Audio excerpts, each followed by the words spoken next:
من كثر السحق صار الحسين هواي. السلام عليكم ورحمة الله وبركاته أعزائي مشاهدين قناة شمس العراق. كما تعلمون اليوم في مدينة القاسم مدينة العلم والعلماء. اليوم أقيم موكب أم البنين مهرجانا السنوي الثاني بحضور كوكبة من الشعراء تحت هذا العنوان من كثر السحق صار الحسين هواي. نشكر جميع الأخوة الموجودين في هذا المهرجان، وخصوصا نشكر القوات الأمنية لبذلهم جهودهم في تأمين الطرق وتأمين المهرجانات والمجالس الحسينية. ذلك ومن يعظم شعائر الله فإنها من تقوى القلوب. صدق الله العلي العظيم.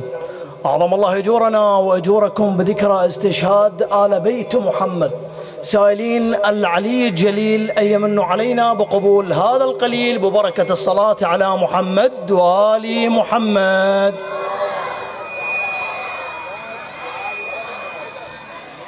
بسم الله الرحمن الرحيم. السلام على الحسين وعلى علي بن الحسين وعلى أولاد الحسين وعلى أنصار الحسين.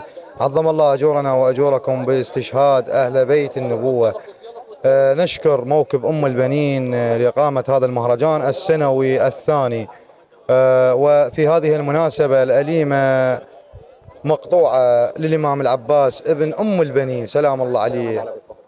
أبو فاضل أنا وزينب نختن وتريد الماي منه أنا وفاي، إذا زينب نختنا نطيها العيون وأجيب لها الفرات مشتف وياي، وبالاستعداد أخلي المشرعة تقوم والزينب تحية يقدم الماي. من الفارس المثلي من حدر ماي، من الفارس المثلي من حدر ماي، جبت الجود يقطر من حدر ماي أسوي القاع لجلج من حدر ماي، وسفينة نوح بيها انتو رقية من حر المايك مش العباس قالوا من حر الماي وبخزرة غيره من حر الماي، وذا تردين ذبحة من حر الماي واجيب الراس لك باثنين يديه.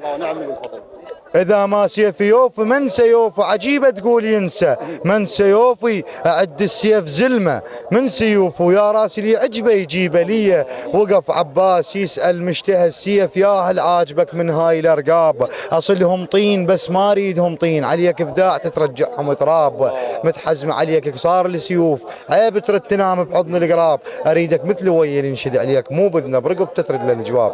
وسلامتكم الله يوفقك استاذ حيدر، ربي يحفظك منكم ان شاء الله خير القبول، الله يحفظكم ان شاء الله يبارك فيكم. بسم الله الرحمن الرحيم. ومن يعظم شعائر الله فإنها من تقوى القلوب. نشكر قناة الشمس العراق الفضائية.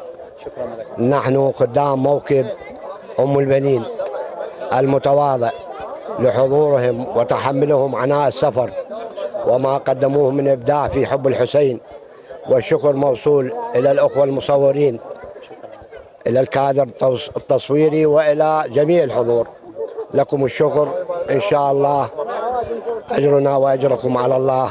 وأيضا قواتنا الأمنية وإلى القوات الأمنية اللي إن شاء الله إحنا بحمايته، وين ما نكون بحماية الله وحمايته، ربي يحفظهم. وشكرا لكم، شكرا جزيلا، رحمة الله عليكم. بسم الله الرحمن الرحيم. أعظم الله أجورنا وأجوركم بذكرى استشهاد آل بيت محمد.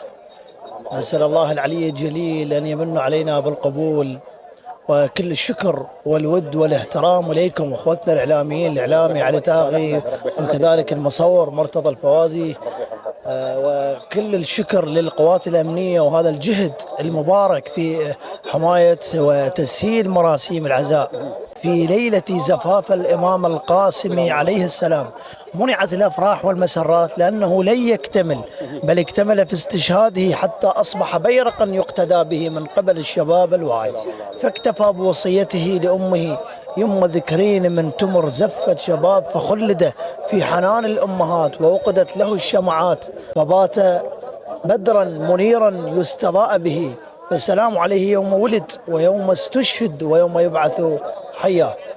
السلام عليكم ورحمة الله. شكرا لك أستاذ أحمد، ربي يحفظك ويوفقك إن شاء الله في ميزان حسناتك. طبعا نشكر الشعراء الذين أتوا إلينا من جميع المحافظات لإقامة هذا المهرجان الشعري الثاني لموكب أم البنين. وطبعا مدينة القاسم هي مشهودة بالخدمة الحسينية، ودائما تستوعب ملايين الزائرين من جميع المحافظات الجنوبية والزائرين القاصدين إلى كربلاء. ونشكر القوات الأمنية ونشكر جميع المساهمين والقائمين في خدمة هذا الموكب وجميع المواكب. وأنا أسأل سيدي ومولاي الإمام الحسين، أقسم عليك بالزهراء أن توفق جميع خدمة الإمام الحسين في مشارق الأرض وفي مغاربها وفي كل بقعة من بقاع الأرض، توفقهم وتسر عليهم وعلى عيالهم وتشفيهم شر بني آدم. ونقدم شكرنا إلى القوات الأمنية وإلى كل الذين سهروا وجاهدوا وبذلوا دماءهم من أجل الوطن ومن أجل الخدمة الحسينية. وشكرا جزيلا لكم مرة ثانية، شكرا لكم مرة ثانية، وربي يوفقكم جميعا بحق الحسين أبا عبد الله. ونشكركم على هذا المهرجان الشعري، ويعني احنا شو نقدم لكم هو قليل، ولكن هذا يعني هو هذا حيلنا بعد. ان شاء الله في ميزان حسنات. الله يخليكم، يا اهلا وسهلا. ربي يحفظك. ربي يحفظك.